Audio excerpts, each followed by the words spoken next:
한 주간 잘 지냈습니까? 오늘 우리가 함께 살펴볼 말씀 사도행전 5장 1절부터 11절까지 말씀을 가지고 말씀의 제목은 거짓된 헌신이라는 제목으로 말씀을 전하려고 합니다. 여러분, 돈은 잘 쓰면 기념탑이 되고 잘못 쓰면 교수대가 된다, 이런 말이 있습니다. 이웃을 위해 돈을 쓰는 사람은요, 기념탑을 쌓는 사람이라고 할 수 있겠습니다. 돈 때문에 인심을 잃고 양심을 버리는 사람은 돈의 노예입니다. 그러나 돈으로 불쌍한 사람들을 도와주는 사람은 돈의 주인이 됩니다.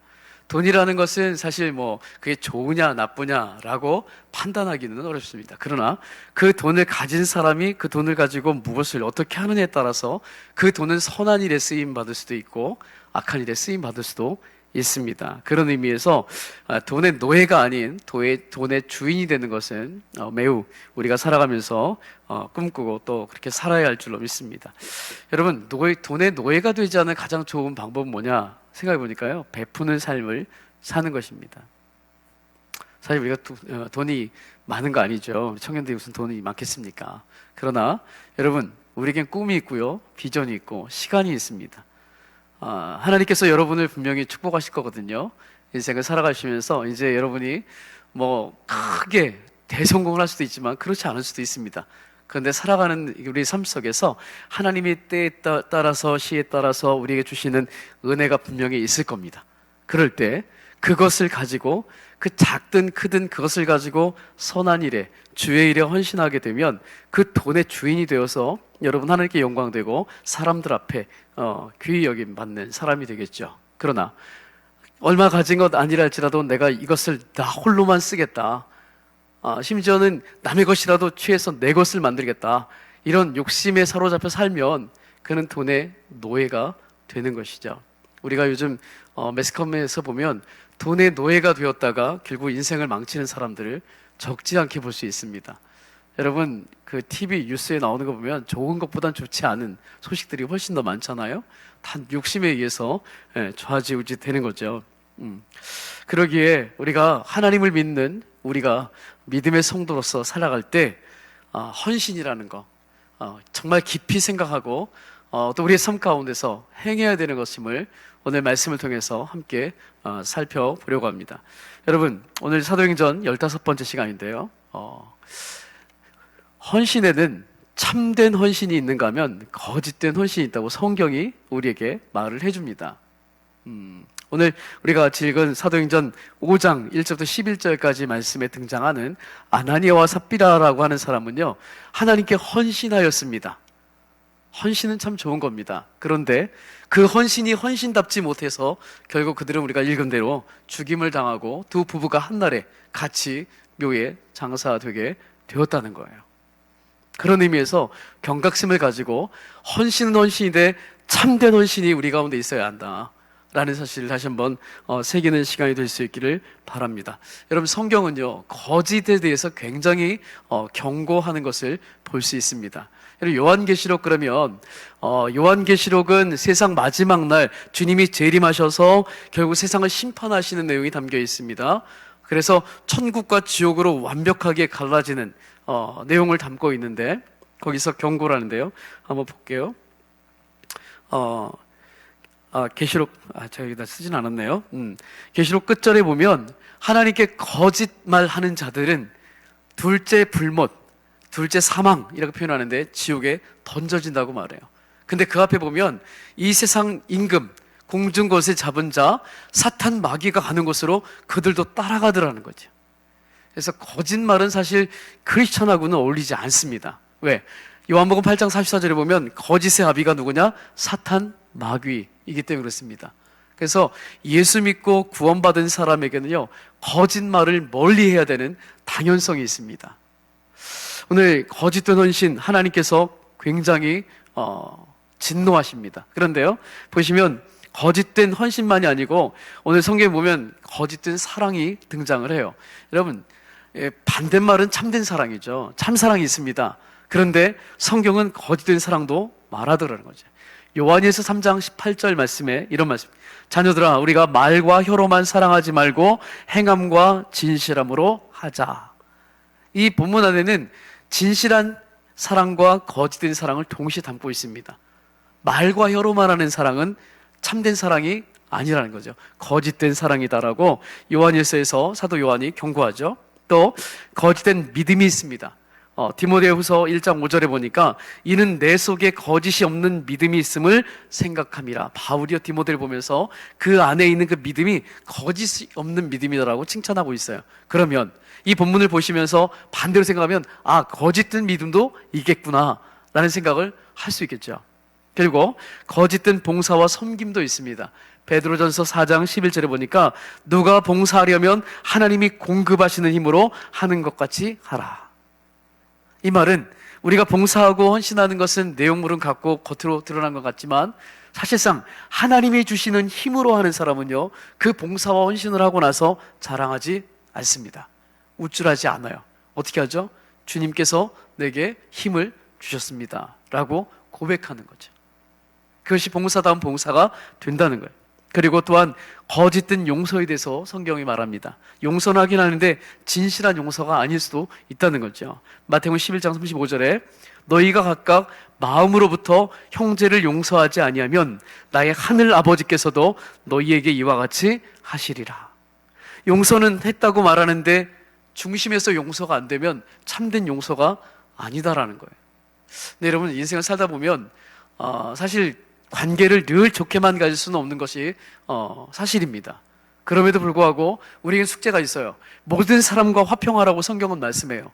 그래서 화평하기 위해서 해야 되는 게 뭐냐면 담을 쌓지 말아야 되는데, 이 담이 왜 쌓이죠? 용서하지 않고 용서받지 못하니까 쌓이게 되는 거죠. 근데 용서해야 된다는 사실을 알고 용서하고 싶어요. 근데 여러분, 내가 용서하고 싶다 그래서 용서가 잘 될까요? 용서는 어디서부터 돼야 돼요? 여기서부터 돼야 돼요. 그런데 여기가 잘 안 되는 거예요. 그런데 이게 생각해 보면 여기가 안 된다 그래서 용서를 하지 않아야 되느냐? 그렇지 않습니다. 그래서 용서를 해야 돼요. 말로 고백하고 그렇게 행함으로 해야 되죠. 그런데 진짜 용서는 뭐냐? 여기서부터 돼야 한다는 거예요. 그래서 용서는 내 힘으로 하는 게 아니라 주님의 주시는 힘으로 하게 되어 있어요. 왜? 주님이 날 용서해 주심을 느끼고 체험한 사람은요, 내가 엄청난 죄를 용서받았는데 하물며 내 옆에 있는 형제를 용서 못한다? 이거는 하나님께 대한, 날 용서하신 하나님께 대한 불성실이죠. 그래서 우리는 용서하는 삶을 살아야 하는 것이죠. 뿐만 아니라 오늘 본문에 보니까 거짓된 헌신과 희생에 대해서 경고합니다. 우리가 한번 같이 읽어볼 건데요, 우리 1절을 같이 한번 읽어봅시다. 1절 시작. 아나니아라 하는 사람이 그의 아내 삽비라와 더불어 소유를 팔아. 아멘. 오늘 본문에 보니까 아나니아와 삽비라가 등장을 합니다. 아나니아와 삽비라. 이 사람들은 초대 교회, 그러니까 예루살렘 교회의 아주 중요한 사람들이었어요. 예수 믿고 돌아와서 함께 신앙생활하는 사람들. 그들에겐 은혜도 주어졌고 믿음도 있었어요. 그래도 부부가 열심이었죠. 그런데 하나님 앞에 헌신하고자 하는 마음이 생겼습니다. 왜 생겼느냐? 그것은 앞에 절을 보면 아는데 우리 같이 한번 볼까요? 우리가 지금 5장을 봤으니까 4장 36절과 37절 성경에 같이 한번 읽어볼까요? 4장 36절 37절 시작. 구브로에서 난 레위족 사람이 있으니 이름은 요셉이라. 사도들이 일컬어 바나바라. 번역하면 위로의 아들이라 하니 그가 밭이 있음에 팔아 그 값을 가지고 사도들의 발 앞에 두니라. 아멘. 여러분, 바나바는 이 사도행전에서 아주 중요한 역할을 하는 사람이에요. 바울과 바나바, 여러분 잘 많이 들으셨을 거예요. 근데 바나바가 처음 등장하는 것이 4장 오늘 끝절인데, 이 바나바는 원래 자기 이름이 아니에요. 요셉입니다. 권위자라는 이 뜻의 별명을 바나바라고 붙였는데 그 뜻이 너무 좋으니까 이름이 되어버린 거죠. 원래는 요셉입니다. 근데 이 바나바라는 사람이 하나님께 은혜를 받고 나니까 자신의 성품대로 자기가 가진 것을 팔아서 하나님께 헌신하게 되죠. 여러분, 예루살렘 교회 그 사도들이, 사람들이 모이고 예배를 드리는데 무슨 사례비가 있는 것도 아니고 교회를 이끄는 어떤 운영비도 있는 것이 아니에요. 그런데 어떻게 그러면 그 많은 사람들이 모여서 예배를 드리고 같이 교제를 하고 떡을 떼고 가능했는가 보니까 이렇게 말씀의 은혜 받은 사람, 성령의 은혜가 임하니까 자신의 것을 내 것이라고 주장하지 않고 과감하게 헌신하는 사람들이 있었기 때문에 가능했다는 거예요. 아나니아와 삽비라가 이 바나바라고 하는 사람의 영향력을 안 받았겠습니까? 초대교회의 이 바나바는 굉장히 존경받는 사람이었습니다. 많은 사람들에게 이목을 집중받을 수 있는 훌륭한 헌신자였어요. 그 사람들을 보니까 귀감을 본받아서 나도 헌신하고 싶었던 거죠. 그래서 그들도 부부가 함께 의논을 하고 우리가 밭이 하나 있는데 이 밭을 팔아서 하나님께 드리자라고 서원을 해요. 서원을. 그런데 그 서원대로 행하지 않게 되는 것이 문제이죠. 여러분, 헌신은 했습니다. 땅을 팔아서 드렸어요. 그런데 온전한 헌신이 아니었던 것이죠. 그래서 하나님이 결국 그들을 다 생명을 취하게 되는 것입니다. 여러분, 참된 헌신은요, 다른 주변의 다른 지인들에게 또는 우리 믿음의 성도들에게 좋은 영향력을, 선한 영향을 끼쳐서 그 사람들도 도전을 받고 새롭게 삶을 살도록 합니다. 그러나 거짓된 헌신은 어떻게 되죠? 거짓된 헌신은 사람들에게 오염을 시킬 수 있겠죠. 그런데요, 예루살렘 교회가 하나님의 성령으로 인해서 세워진 교회이죠. 오늘 우리가 본문에서 계속 이제 살필 거지만 보면 하나님이 일하심이 그대로 드러나신다는 거예요. 선하게도 나타나지만 악한 일에도 하나님께서 강력하게 심판하심으로 교회를 거룩하게 하고 온전하게 만드는 모습을 보게 되는 것입니다. 사탄은요, 옛날이나 오늘이나 호시탐탐 성도들의 마음을 노립니다. 오늘 우리의 마음을 노린다는 거예요. 우리가 순수하게 하나님께 헌신하고 싶고 하나님께 믿음으로 쓰임받고 싶은 그 순수성을 사탄이 우리의 마음속에 계속 가라지를 덧뿌려서 그렇게 순수하게 하지 못하도록 만드는 그런 일들을 벌이고 있다는 거예요. 그래서 성경은 우리에게 뭐라고 말하냐면 늘 깨어있으라, 성령으로 충만하라, 하나님의 음성을 듣고 순종하라, 이렇게 말씀한다는 거예요. 여러분, 우리 마음속에서 일어나는 생각이라 그래서 아무 생각 없이 이게 내 생각이구나 라고 생각하면 안 되는 것이 오늘 우리가 살아가면서 깨달아야 되는 부분입니다. 여러분, 이 마음, 생각은요, 굉장한 전쟁터입니다. 매일같이 수도 없이 많은 말들을 듣고 그 말들 속에서 믿음이 생겨요. 이게 세속적인 믿음이든지 안에 하나님 주신 믿음이든지 이것이 내 생각 속, 마음 속에서 계속해서 싸웁니다. 어떤 게 옳은 건지 그런 건지 다투게 되죠. 이 다툼의 영역에서 여러분 진짜 하나님 말씀을 온전히 붙들고 일어나기 위해서 우리가 누구의 음성을 더 깊이 들어야 합니다. 내가 어디에 따라야 되느냐, 이걸 판단하는 것은 굉장히 중요한 일이라는 거예요. 끊임없이 사탄은 성도들의 마음속에 거짓을 밀어넣고 그 거짓이 마치 너의 것인 양, 자신의 것인 양 생각하게 만들고 그렇게 행동하게 만든다는 거예요. 근데 그걸 어떻게 해야 되죠? 분별해야 돼요. 내 안에서 일어나는 생각들을 하나님 말씀으로 분별해내야 돼. 이게 옳은 건지 그른 건지, 진짜 하나님이 기뻐하는 것인지 아닌지를 분별해야 한다는 거예요. 이 아나니아와 삽비라는 분명히 은혜를 받았습니다. 그래서 결단을 했고 하나님께 소원했습니다. 여기까지 하나님 주신 은혜였어요. 그런데 오늘 본문에 보니까 땅을 팔고 나니까 돈이 들어왔어요.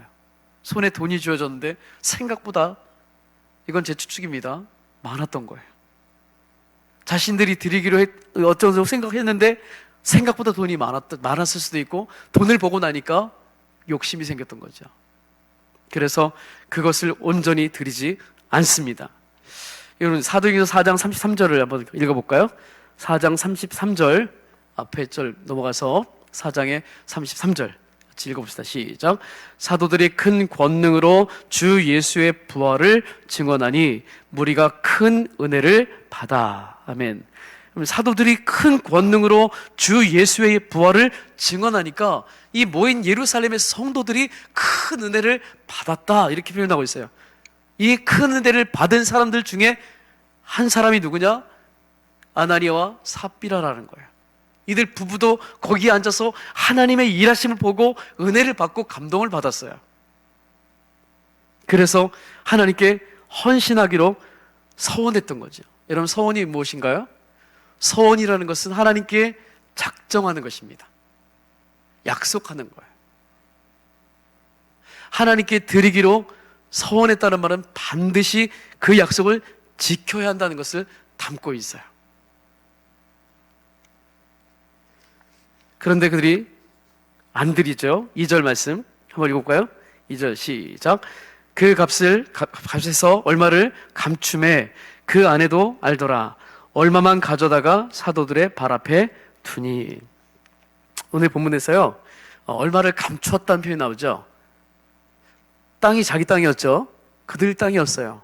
그 땅을 팔아서 돈 받았죠. 그 돈도 자기들 거예요. 근데 그걸 감추었다라는 표현은요, 그 다음부터 행하는 것이 그들의 행동이 불의했다, 의롭지 못했다는 것을 나타내는 거예요. 그냥 자기 거면 집에 두면 되잖아요. 감추었다는 표현은요, 서원한 것에 대한 자신의 서원을 어기고 있었다는 것을 이야기하는 겁니다. 여러분, 하나님은요, 우리가 드리는 헌금의 액수에 대해서 그렇게 크게 개의치 않습니다. 근데 사람은 달라요. 돈의 액수에 따라서 느낌도 다르겠죠. 그런데 잘 생각하세요. 하나님에게 돈에 대한 개념이 필요할까요? 하나님이 10원 드리면 기분 나쁘고 한 500억 드리면 기분이 좋을까요?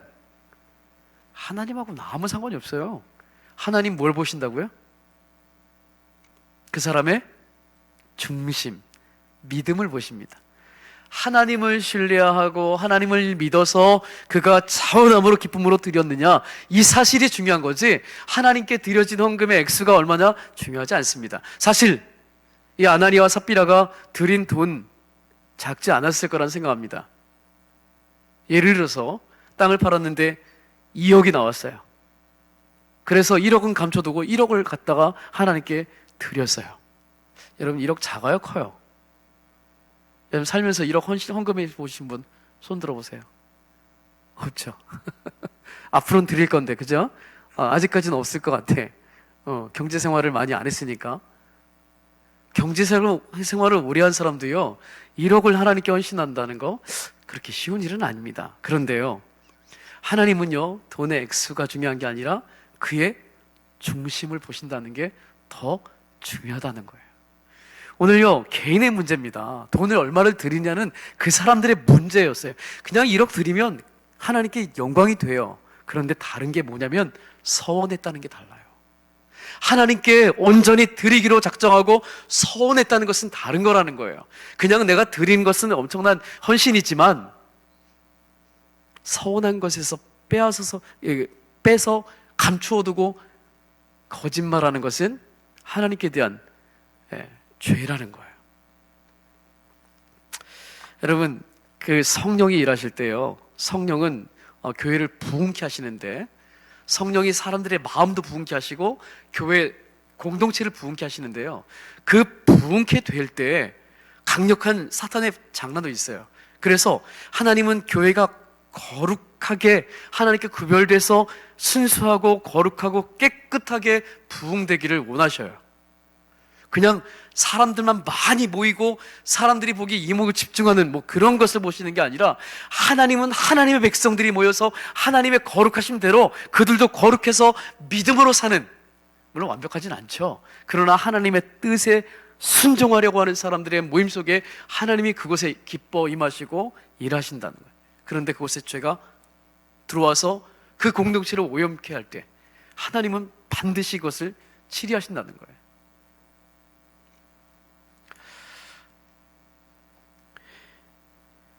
그들이 와서 베드로 앞에 이 돈을 가지고 왔을 때 베드로가 묻죠. 3절과 4절 같이 한번 읽어봅시다. 3절 4절, 5장 3절 4절 뭐라고 했는지 읽어요. 시작. 베드로가 이르되 아나니아야, 어찌하여 사탄이 내 마음에 가득하여 내가 성령을 속이고 땅값 얼마를 감추었느냐. 땅이 그대로 있을 때에는 내 땅이 아니며 판 후에도 내 마음대로 할 수가 없더냐. 어찌하여 이 일을 내 마음에 주었느냐? 사람에게 거짓말한 것이 아니요 하나님께로다. 여러분, 베드로가요 물어보잖아요. 이게 전부냐? 전부입니다. 여러분, 아나니아와 삽비라는 지금 사람을 속인 것이 아니라 그랬어요. 하나님을 속이려 했다 그랬어요. 하나님의 성령이 그들 속을 이미 다 보고 계신 거죠. 여러분, 우리가 믿음이 자라고요 성숙해진다는 건 뭐냐면 하나님을 경외하게 되는 거예요. 하나님이 내 눈에 보이지 않는다 할지라도 그분이 온 세상 만물을 통치하시는 분이시고 나의 참 구주가 되시고 나의 왕이 되셔서 나의 삶을 다스리고 나의 모든 것을 주관하신 분이라는 사실을 인정하고 받아들이고 순종하게 되는 것이 신앙의 성숙과 성장이라는 거예요. 하나님을 경외하는 마음, 이것이 공동체와 우리 각 사람에게 반드시 있어야 하는 것입니다. 이것이 사그라지고 이것이 가냘퍼질 때는 이미 그곳엔 부패와 타락의 길이 시작되어지는 거죠. 오늘 우리가 본문 5절을 보면 본문 5절 한번 읽어봅시다. 본문 5절 아나니아가 시작. 아나니아가 이 말을 듣고 엎드러져 혼이 떠나니 이 일을 듣는 사람이 다 크게 두려워하더라. 아멘. 여러분, 어찌 보면요 예루살렘 교회는요 오순절 성령 강림이 마가다락방에 임하시고 그 성령 받은 사도들이 밖에 나가서 하나님 말씀을 증거하자 사람들이 회개하고 돌이키기 시작했죠. 그렇게 그 안진뱅이 됐던 이 사람을 이렇게 세운 그 사건을 비롯해가지고 성령의 일하심을 통해서 정말 기하학적으로 부흥한 교회입니다. 그런데 그렇게 부흥하고 뜨거웠던 그 교회 안에 이 아나니아와 삽비라의 이 사건은요 찬물을 갖다 완전히 쫙 끼얹어서 이 부흥의 길을 막아버린 것처럼 느껴질 정도로 정말 좋지 않은 소식입니다. 그렇죠? 문제입니다. 그런데 오늘 우리가 5절을 읽었지만 이 일을 듣고 사람들이 다 크게 두려워했다 그랬어요. 두려워했다. 여기 두려워했다는 이 표현을 한번 잘 생각해 봅시다. 그들은 무엇을 두려워했을까요? 죽는 것을 두려워했을까요?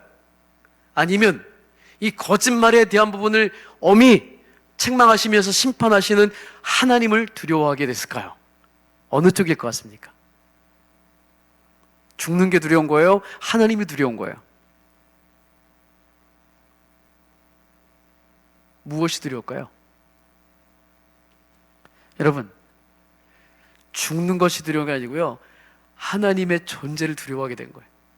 하나님의 일하심이 공동체 내에 있었다는 거예요. 단순히 사도들이 행하는 그 모습만 보고 아 사도들이 일하고 있구나 이게 아니라 사도들의 뒤에서 성령 하나님께서 일하고 계시다는 사실을 모두가 다 보게 된 거예요. 사실 인간 베드로는요 충분히 속아 넘어갈 수 있습니다. 그 돈이 얼마인지 그럴 수 있죠. 그런데 하나님은요? 하나님은 속을까요? 그렇지 않으시나라.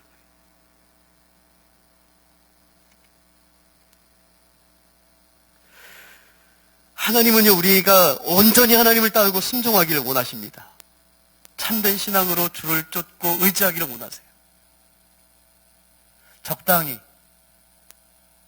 그냥 타협하면서 이렇게 오는 걸 기뻐하지 않으신다는 거예요.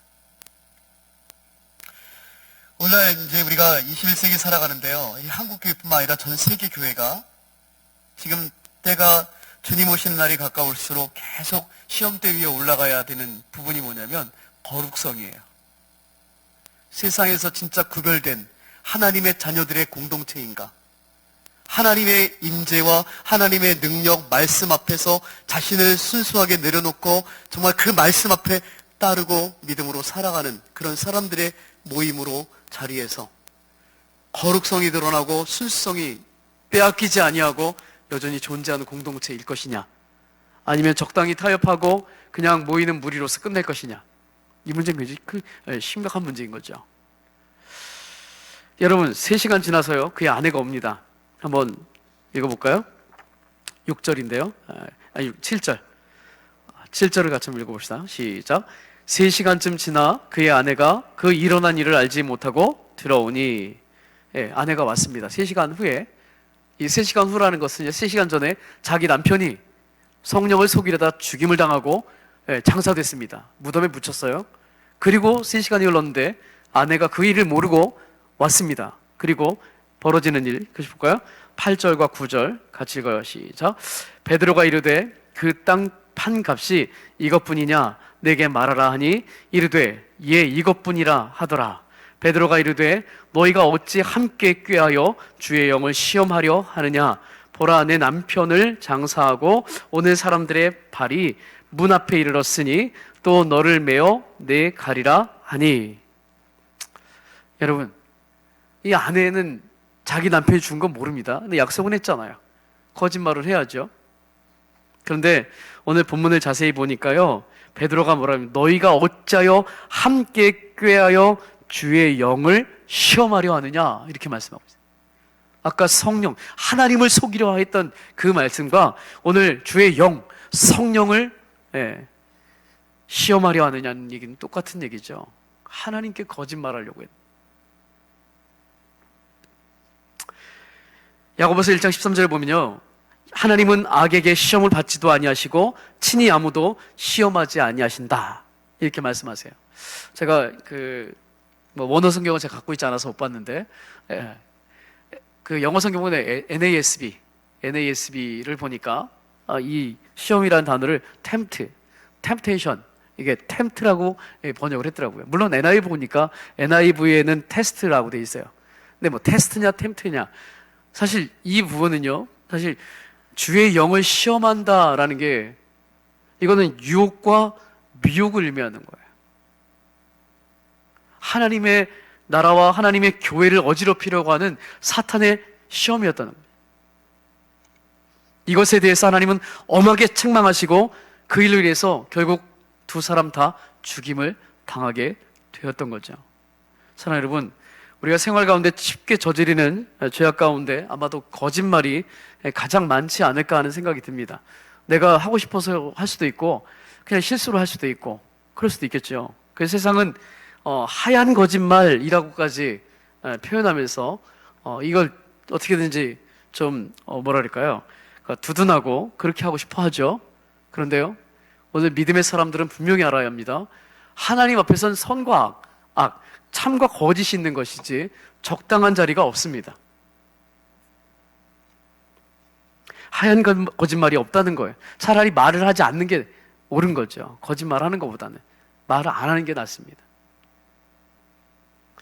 사탄 마귀는 사람들 속에 지금도 역사하고 거짓말을 하도록 계속 사람들에게 종용을 합니다. 진실하지 못하게. 근데 한 번 거짓말한 사람들은요, 그 거짓말을 가리기 위해서 계속해서 뭔가를 갖다가 가려야 한다는, 그리고 끝내는 끌려가서 누가 알아요? 사탄이 알고 있단 말이에요. 그것이 볼모가 되어서 계속해서 괴롭힘을 당하게 되죠. 처음부터 진실하게 말해버렸으면 한 번에 지나갈 것을 거짓말을 하다 보니까 결국 거짓이 거짓을 낳고 계속 쌓여서 나중에 감당이 안 되는 상황까지, 그렇게 사탄은 계속 사람들을 끌어가고 있습니다.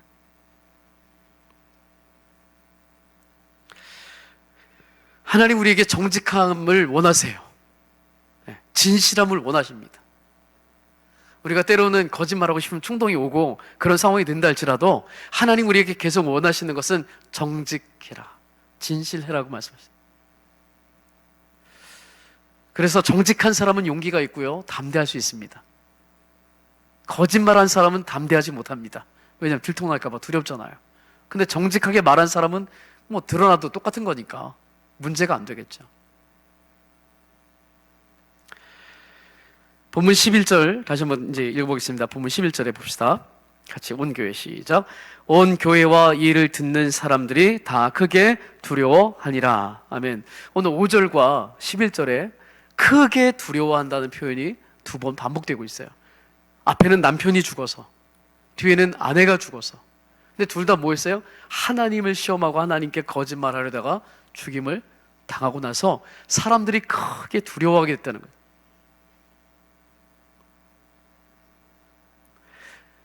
오늘 오순절 그 성령 강림으로 생겨난 예루살렘 교회뿐만 아니고 주변 사람들이 이 사건을 보면서 하나님의 존재, 하나님의 하나님 되심을 깨닫게 된 거죠.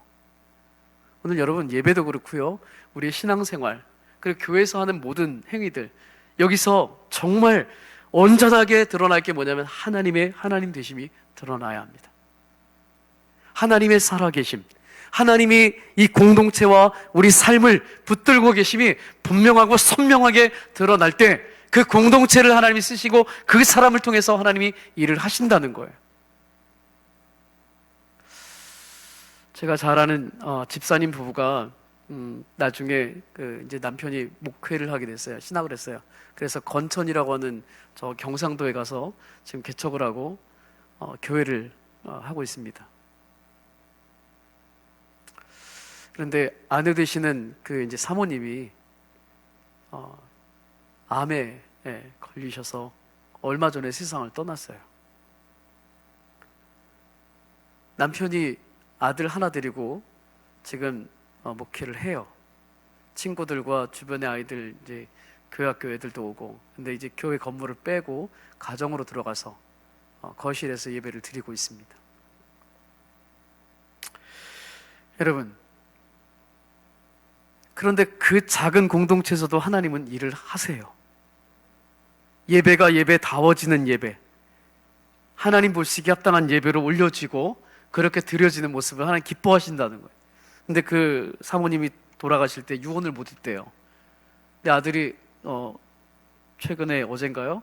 그 SNS가 이제 올라오니까 페이스북에 제가 이제 소식을 들어요. 근데 1주년 돼서 추도 예배를 드렸다고 그래요. 남편 목사님이 아내 되시는 그 사모님 먼저 떠나고 나서 사실은 추도 예배를 한다는 게 쉽지 않은데 어쨌든 추도 예배를 드리는데 아들이 그러더래. 나는 유언도 못 들었는데요. 이런 얘기를 해서 그런 얘기를 했다 그러더라고요. 너희 어머니가 평상시에 지금까지 같이 생활하면서 가장 많이 했던 말, 가장 좋아했던 성경 구절이 뭐였니? 라고 묻고 생각했다는 거예요. 추론해 보니까 갈라디아서 2장 20절 말씀, 내가 그리스도와 함께 십자가에 못 박혀 죽었나니 그런즉 이제 내가 사는 것이 아니요 내 안에 그리스도께서 사시는 것이다. 이 말씀을 갖다가 늘 좋아했고 그 말을 많이 했다는 거예요. 이게 유언처럼. 여러분, 우리의 삶은요, 이제는 내 삶이 돼서는 안 돼요. 주님을 믿었다면 이제는 주님 앞에서 새롭게 태어난 사람이에요. 그래서 내 중심의 삶이 아니라 주님 중심의 삶을 살아가는 것이 중요하다는 거예요. 오늘 하나님께서 왜 아나니아와 삽비라에 대한 사실 돈으로 본다 그러면 작은 횟수 아니었잖아요. 그리고 헌신한다는 것은 귀한 일이잖아요. 그럼에도 불구하고 왜 하나님께서 이 엄중하게 심판할 수밖에 없었냐? 그것은 교회가 교회다워지고 거룩성을 잃어버리면 아무리 많은 사람이 모이고 그곳에 좋은 일들이 벌어져도 그것은 선하지 않기 때문이래요. 오늘도 내 삶 가운데, 그리고 우리도 공동체 안에, 우리 교회 안에, 대한민국 교회 안에 여전히 하나님은 같이 일하고 계셔요. 여러분, 우리는 우리 스스로 살아가는 사람이 아니고 내 안에 그리스도를 모시고 주님의 뜻 가운데 살아가는 사람들입니다. 그래서요, 작은 죄라도 내 가운데 들어오는 것을 허용하지 말아야 합니다. 그런데 목사님, 저도요 잘 넘어집니다. 저라고 뭐 깨끗하겠습니까? 그렇지 않아요. 그러나 하나 다른 것이 있다면 나는 그것을 당연시하지 않습니다. 죄 가운데 넘어졌어도 거기서 앉아서 뭐 그럴 수 있지라고 말하지 않아요. 그럼 어떻게 해요? 회개해야죠. 괴로우니까 돌아서야지. 그래서 삶으로 드러내지 않는다면, 너희는 세상의 빛이요 소금이라고 했는데 삶으로 드러내지 않는다면 내 신앙이 온전한 것인지 아닌지 어떻게 알 수 있겠어요? 근데 미흡하지만 늘 말씀 가운데 살아가려고 몸부림치는 사람들 속에서 하나님이 일을 하시고 그 사람을 통해서 거룩성이 드러나게 될 것이니까. 아무쪼록 여러분, 오늘 이 거짓된 헌신이라는 이 자체가 사실 초대교회 안에 이 찬물을 끼얹는 것 같아요.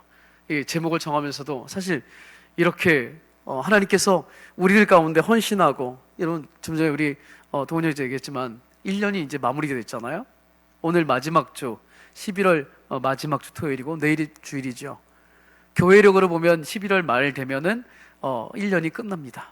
그리고 12월 달부터 사실 새롭게 시작되는 해인 거죠. 먼저 갑니다, 한 달이.